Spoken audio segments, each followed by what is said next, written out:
Video like जरूर कर लीजिए और ऐसे वीडियो लगातार फ्री में पाने के लिए चैनल को तुरंत सब्सक्राइब कर लीजिए और बेल आइकन को जरूर टैप कर लीजिए ताकि आगे भी सारे वीडियो आपको मिलते रहे। यूट्यूब में फॉलो करते हैं तो प्लीज ये वाला फ्री टेलीग्राम चैनल जरूर ज्वाइन कर लीजिएगा। सारे नोटिफिकेशन सारे अपडेट यहीं पे आते हैं, ध्यान रखिए। नमस्कार दोस्तों, स्वागत है आपका स्टडी फॉर एग्जाम्स में। दोस्तों, यूपीएसआई 2025 के लिए सामान्य अध्ययन सीरीज का यह 9वां वीडियो है।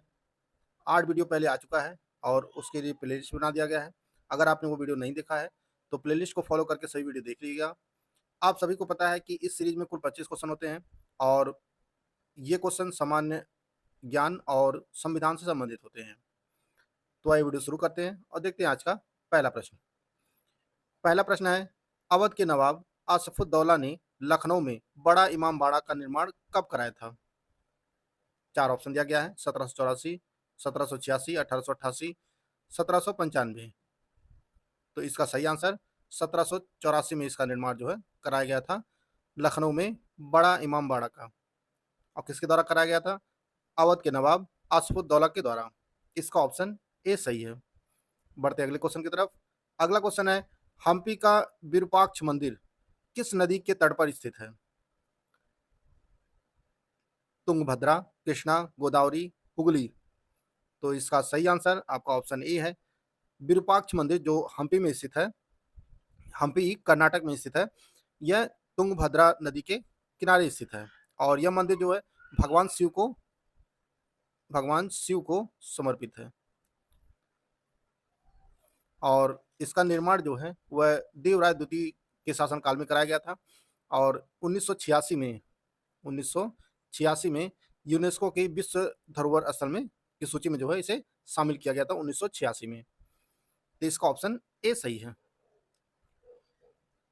कौन सा ऊतक पौधों को कठोर और दृढ़ बनाता है? तो स्क्लेरेनकाइमा यह ऊतक जो है पौधों को कठोर और दृढ़ बनाता है। इसका ऑप्शन ए सही है। भारत में किस जनगणना वर्ष को जनसांख्यिकी विभाजन के वर्ष के रूप में जाना जाता है? 1911 को, 1921 को, 1931 को या 1944 को? तो इसका सही आंसर ऑप्शन बी है। 1921 की जनगणना को जो है जनसांख्यिकी विभाजन के रूप में जाना जाता है। इसका ऑप्शन बी सही है। भारतीय संविधान का कौन सा अनुच्छेद सर्वोच्च न्यायालय को अपने निर्णयों या आदेशों की समीक्षा करने का अधिकार देता है? तो यह अनुच्छेद 137 है। भारतीय संविधान का अनुच्छेद 137 सर्वोच्च न्यायालय को अपने निर्णयों और या आदेशों को समीक्षा करने का अधिकार देता है।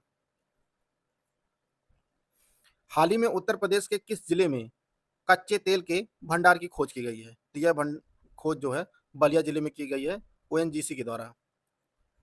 ओएनजीसी के द्वारा जो है इसकी खोज की गई है कच्चे तेल के भंडार की।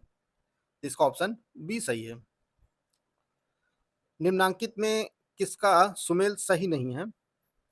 आलमगीर उत्तर प्रदेश, ये सभी हड़प्पा स्थल हैं और उनके सामने राज्य दिए गए हैं। उनका कौन सा युग्म सही नहीं है आपको बताना है।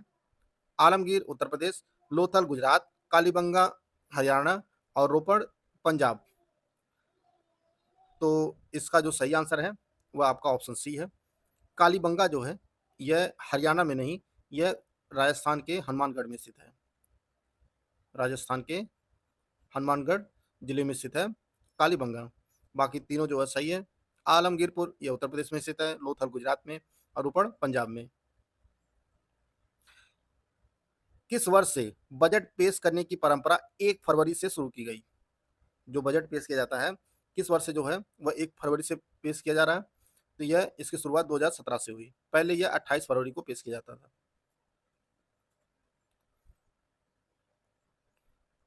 निम्नलिखित में से कौन सा भाग हमारे शरीर का सबसे कठोर भाग है? 4 ऑप्शन दिया गया है, आप लोग ऑप्शन ध्यान से पढ़िए। तो सब इसका जो सही आंसर है वह आपका ऑप्शन सी है। दांतों का इनेमल जो है यह शरीर का सबसे कठोर भाग होता है, दांतों का इनेमल। ऑपरेशन फ्लड को सामान्यतः और किस नाम से जाना जाता है? हरित क्रांति, श्वेत क्रांति, नील क्रांति, पीली क्रांति।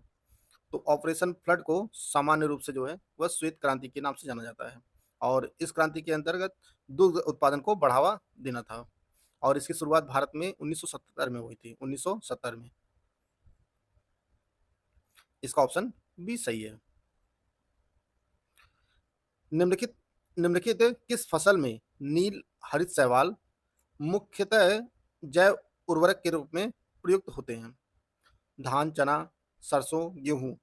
तो नील हरित शैवाल जो है वह धान की खेती में उर्वरक के रूप में प्रयुक्त होते हैं।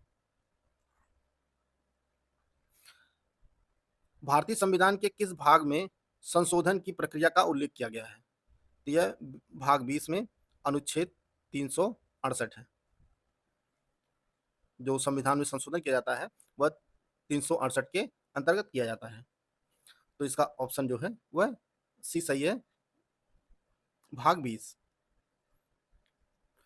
रविन्द्रनाथ टैगोर ने किस वर्ष में शांति निकेतन की स्थापना की थी? तो इसका सही आंसर 1901 में। रविन्द्रनाथ टैगोर जी ने जो है वर्ष 1901 में शांति निकेतन को प्रायोगिक स्कूल के रूप में जो है स्थापना किया था 1901 में। तो इसका जो सही आंसर है वो आपका ऑप्शन सी है। बढ़ते अगले क्वेश्चन की तरफ। अगला क्वेश्चन है, भारत में जैव विविधता संपन्न स्थान कौन सा है? तो जो पश्चिमी घाट है, पश्चिमी वेस्टर्न घाट, यह भारत में जैव विविधता संपन्न स्थान है। धात्विक खनिज युग्म है, कौन सा जोड़ा जो है धात्विक खनिज युग्म है? तो आपका ऑप्शन ए है, मैग्नीज, तांबा जो है धात्विक खनिज है। हाल ही में प्रधानमंत्री नरेंद्र मोदी ने भारत के पहले vertical lift bridge Pamban bridge का उद्घाटन कहाँ किया है? मुंबई में, द्वारका में, रामेश्वरम में, पुदुचेरी में।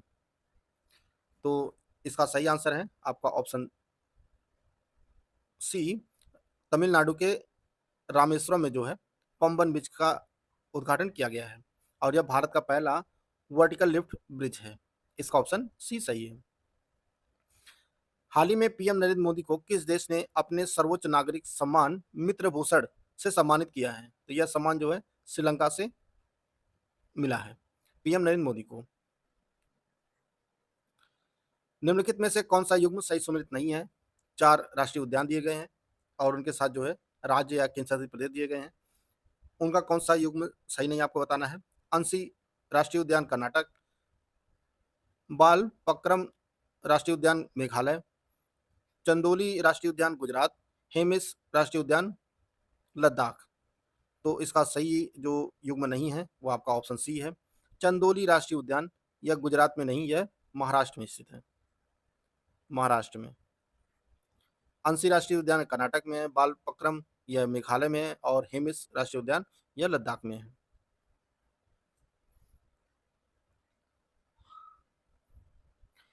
मौर्य साम्राज्य की राजधानी क्या थी?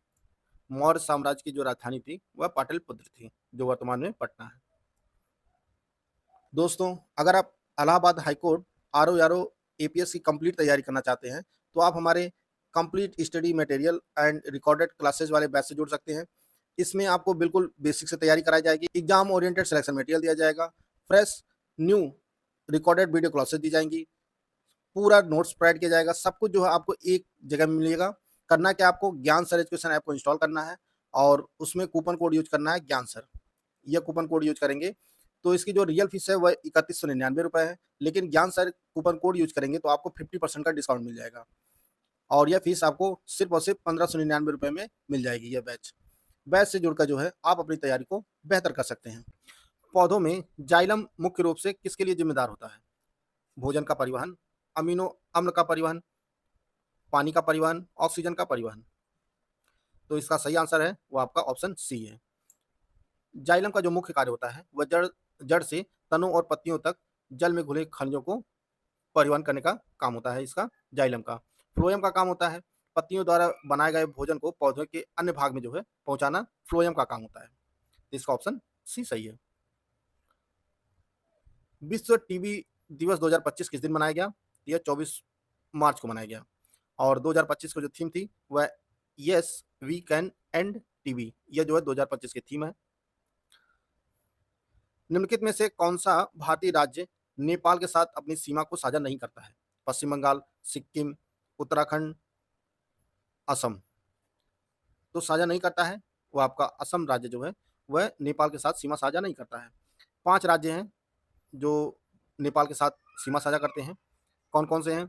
आपका उत्तराखंड हो गया, उत्तर प्रदेश हो गया, बिहार हो गया, सिक्किम हो गया और पश्चिम बंगाल हो गया। ये 5 राज्य हैं जो नेपाल के साथ सीमा साझा करते हैं। वह दिल्ली का सुल्तान था जिसने सिजदा और पैबोस प्रथा शुरू की थी। वह कौन था? 4 ऑप्शन दिया गया है। ऑप्शन आप लोग ध्यान से पढ़िए। तो सिजदा और पैबोस प्रथा की शुरुआत जो है वह गयासुद्दीन बलबन ने किया था। इसका ऑप्शन बी सही है। किस बायोस्फीयर रिजर्व अपने किस बायोस्फीयर रिजर्व में सबसे बड़ा विलुप्त प्राय समुद्री स्तनपायी डुगोंग अर्थात डुगोन और समुद्री कछुए भी पाए जाते हैं? 4 रिजर्व के नाम दिए गए हैं। कंचनजंगा, शेषचलम, पचमढ़ी और मन्नार की खाड़ी। तो इसका जो सही आंसर है वह है आपका ऑप्शन डी। मन्नार की खाड़ी बायोस्फीयर रिजर्व में डुगोंग और समुद्री कछुए पाए जाते हैं और यह तमिलनाडु में स्थित है। यह जो बायोस्फीयर रिजर्व है यह तमिलनाडु में है।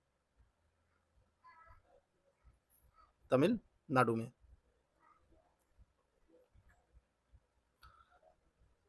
भारत का कौन सा राज्य देश में टिन अयस्क का एकमात्र उत्पादक है?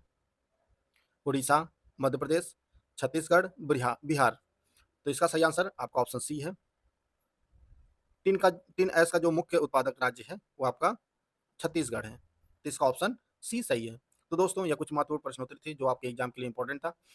वीडियो अगर आपको अच्छा लगे तो लाइक कर सकते हैं, चैनल को सब्सक्राइब कर लीजिए। मिलते हैं नेक्स्ट वीडियो में, तब तक के लिए जय हिंद, जय भारत।